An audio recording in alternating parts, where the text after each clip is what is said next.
공공재와 선호시연의 문제, 재화를 배제 가능성과 경합성 여부에 따라 다음과 같이 분류할 수 있습니다. 다음 설명 중 옳은 것을 모두 고르는 문제죠. 경합성이라는 것은 누군가가 사용하면 다른 사람들이 못 쓰는 성격을 말하고, 배제성이라는 것은 이제 돈을 안 내면 사용을 못하게 만드는 성격을 말합니다. 의복, 식품, 사적 재화는 돈을 안 내면 못 쓰니까 배제 가능성이 있고요. 내가 사용하면 다른 사람들이 못 사니까 경합성도 같습니다. 따라서 기억은 정확히 맞고요. 나 혼잡한 유료 도로라고 합니다. 혼잡한 유료 도로는 차가 한 대 더 들어가면 많이 막혀요. 그래서 경합적이다라고 이야기할 수 있는데, 다만 유료 도로잖아요. 유료 도로는 돈을 안 내면 들어갈 수가 없습니다. 그래서 이제 경합적인데 배제 가능성이 있죠. 배제가 가능하죠. 따라서 기억이에요. 니은이 아니고 기억입니다. 케이블 TV와 같은 클럽제는 디귿에 해당한다라고 하는데, 이제 케이블 TV 같은 경우는 누군가 신청한다고 다른 사람들의 소비가 줄어드는 건 아니에요. 그래서 이제 비경합적이다라고 부를 수 있고요. 하지만 돈을 안 내면 사용을 못 해요. 그러니까 배제가 가능하죠. 디귿 정확히 맞습니다. 나 국방 서비스 같은 게 순수 공공재이고, 이제 뭐 국방 서비스를 누군가가 사용한다고 해서 다른 사람들이 피해를 보는 건 아니죠. 비경합적이고, 근데 이제 또 배제 불가능하기도 해요. 뭐 세금을 안 낸다고 해서 국방 서비스를 안 받고 그런 건 아니잖아요. 그래서 리을에 해당하는 거 맞습니다. 정답은 가다라 4번이 됩니다. 갑을, 병정 네 사람이 살고 있는 마을에 범죄 예방을 위한 CCTV를 설치하고자 합니다. 한 단위당 한 개의 생산 비용이 10이고요. 이 마을의 적정 CCTV 공급량은 몇 단위인가라는 것인데, 일단은 우리가 물론 이제 또 이어지는 문제에서도 이야기를 할 텐데, 이런 얘기를 먼저 해 볼게요. 예, 공공재를 G라고 하고요. 이쪽을 P라고 한다면, 만약에 두 사람이 존재할 때 두 사람이 존재할 때 이제 MC하고 교점을 찾아서 균형을 찾아야 되는데, 이거 공부하셨을 거예요. 여기, 여기 이 사이에서는 이제 수요가 큰 사람만 수요자가 되는 것이고, 0 에서 여기, 0 에서 여기까지는 두 사람의 수요 곡선을 수직으로 합합니다. 수직으로 합해서 이렇게 도출된 수요 곡선 있죠?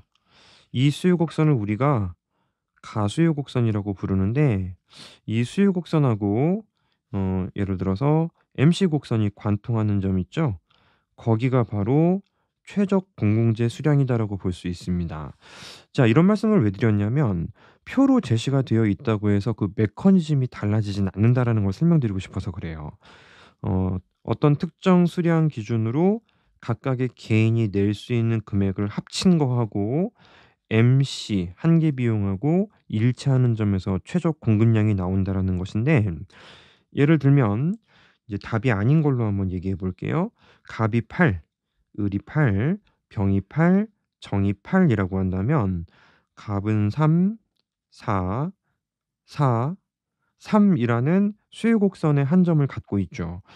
이 3, 4, 4, 3을 합친 14, 이게 바로 그 모든 사람들의 수요곡선의 수직합한 가수요곡선이 수량이 8일 때 합치면 얼마이냐라는 그 숫자를 말하는 거예요. 그러니까 8은 아니죠. 왜냐면 모든 사람들의 수요량이 줄어들거나 늘어날 때 변화하는 이 마지널 베네핏의 합이 14인데 MC는 10이잖아. 따라서 이거는 균형이 될 수 없어요. 실제로 정답을 또 금방 찾을 수 있을 거예요. 이제 9가 정답인데, 9, 9, 9, 9라고 한다면 2, 3, 3, 2. 예를 들어 갑이 이제 수량이 9일 때는 자신의 수요곡선의 세로축에 2라는 숫자가 있는 거예요. 그리고 을의 경우는 이제 9일 때 세로축에 3이라는 숫자가 자신의 수요곡선을 지나가는 거예요. 이 숫자를 모조리 합쳐 봤더니 10이죠. 따라서 공공재 수량이 9일 때 이제 모든 사람들의 마지널 베네핏을 시그마 한 값이 10인데, 그때 MC도 10이잖아요. 따라서 9 단위를 생산하는 것이 가장 최적이 될 수 있다라는 것입니다.